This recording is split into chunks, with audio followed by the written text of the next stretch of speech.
राधे राधे दोस्तों। तो देखिए, अब श्री बांके बिहारी मंदिर के अंदर जो दर्शन करने का जो झंझट था, जिसकी वजह से भक्तों को घंटों इंतजार करना पड़ता था। और कई बार तो ऐसा होता था कि वो दर्शन कर भी नहीं पाते थे। हजारों किलोमीटर दूर से आते थे, लेकिन फिर भी श्री बांके बिहारी जी के दर्शन नहीं कर पाते थे वृंदावन के अंदर। भाई, वो सारी समस्याएं जो है, वो गवर्नमेंट उसके ऊपर काम कर रही है, और वो काफी हद तक अब समटने वाली है। मतलब सारी की सारी चीजें जो है सॉल्व होने वाली हैं। ऐसा क्या होने वाला है, इस पूरी की पूरी वीडियो को देखने के बाद आप समझ जाएंगे। और एक एक चीज मैं आपको बहुत डिटेल में बताने वाला हूं कि कैसे बांके बिहारी वृंदावन कॉरिडोर के बाद अब जो योगी सरकार है, वो एक और बड़ा निर्णय ले चुकी है श्री बांके बिहारी मंदिर को लेकर और वृंदावन को लेकर।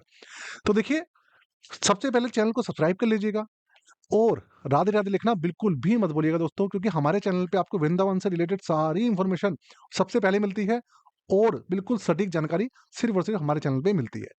तो जिस तरीके से न्यूज निकल के आ रही है, उसके अंदर बताया गया है कि मथुरा में श्रद्धालुओं और पर्यटकों को सुविधा के लिए एक बड़ी सौगात मिलने वाली है। जो ब्रज तीर्थ विकास परिषद है, उसने करीबन करीबन 35.5 करोड़ रुपए की लागत में एक अत्याधुनिक टूरिस्ट फैसिलिटी कार पार्किंग के निर्माण का निर्णय लिया है। और सबसे बड़ी बात ये है कि इसको बनाने के लिए 7 करोड़ रुपए जो है वो दे भी दिए गए हैं। मतलब जो पहली किश्त है ना, वो दे दी गई है। अब इसके अंदर सबसे बड़ा फायदा क्या होगा, आप ये समझिए।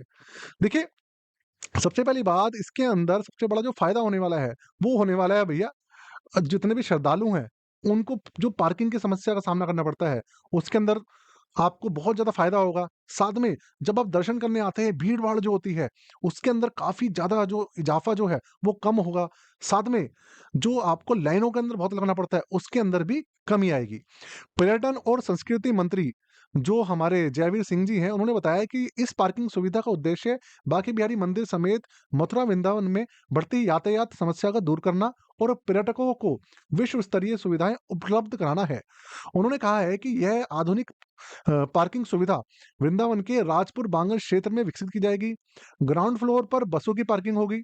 उसके बाद जबकि पहले से लेकर चौथे तल तक कारों के लिए पर्याप्त पार्किंग की जगह होगी।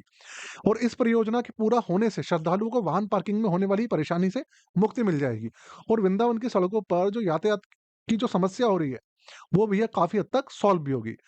तो भाई, एक चीज जो है, जो पर्यटन पर्यटन मंत्री हैं, उन्होंने एक चीज और बताई। उन्होंने कहा कि जो सरकार धार्मिक पर्यटन को बढ़ावा देना चाह रही है, और श्रद्धालुओं को सुविधाजनक यात्रा जो है उनको मुहैया कराना चाहती है। और इस परियोजना के पूरा होने के बाद देश विदेश से आने वाले पर्यटकों को बेहतर सुविधाएं मिलेंगी।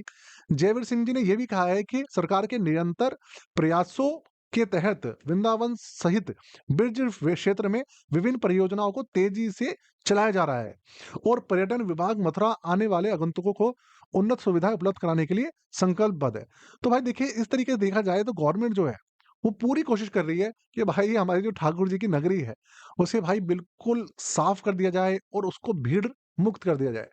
और इसी के अंदर आपने पहले मेरी एक वीडियो में देखा होगा, जिसके अंदर मैंने बताया था कि कैसे योगी गवर्नमेंट जो है, वो बांके बिहारी कॉरिडोर जो है, उसके ऊपर काम कर रही है। और करीबन-करीबन 150 करोड़ जो है, वो जारी भी कर दिए गए हैं, बजट के अंदर अलॉट भी कर दिए गए हैं। और उसी कड़ी में ये दूसरा, आप देखिए, जब इतना बड़ा कॉरिडोर बनेगा, आप समझिए ब्रज के अंदर और बांके बिहारी मंदिर को लेकर, तो भाई उस कॉरिडोर के अंदर जो अति उन्नत है, और वो जो पार्किंग है, वो भी तो चाहिए ना। जिससे कि ये, आप देखो, बांके बिहारी मंदिर के अंदर और वृंदावन के अंदर लाखों नहीं, पूरे साल में करोड़ों श्रद्धालु आते हैं दर्शन करने के लिए। कई बार तो ऐसा होता है, एक-एक दिन में 2-2 लाख, 3-3 लाख श्रद्धालु आ जाते हैं। दर्शन भी नहीं हो पाते। तो भाई इन सब चीज़ों को सॉल्व करने के लिए पार्किंग तो चाहिए चाहिए ना वहाँ पे।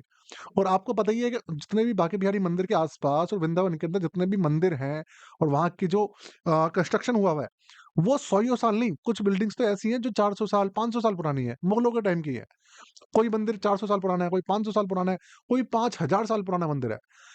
देखिए, मंदिर भले ही 5000 साल पुराने हैं, लेकिन वो दोबारा बनाए गए हैं।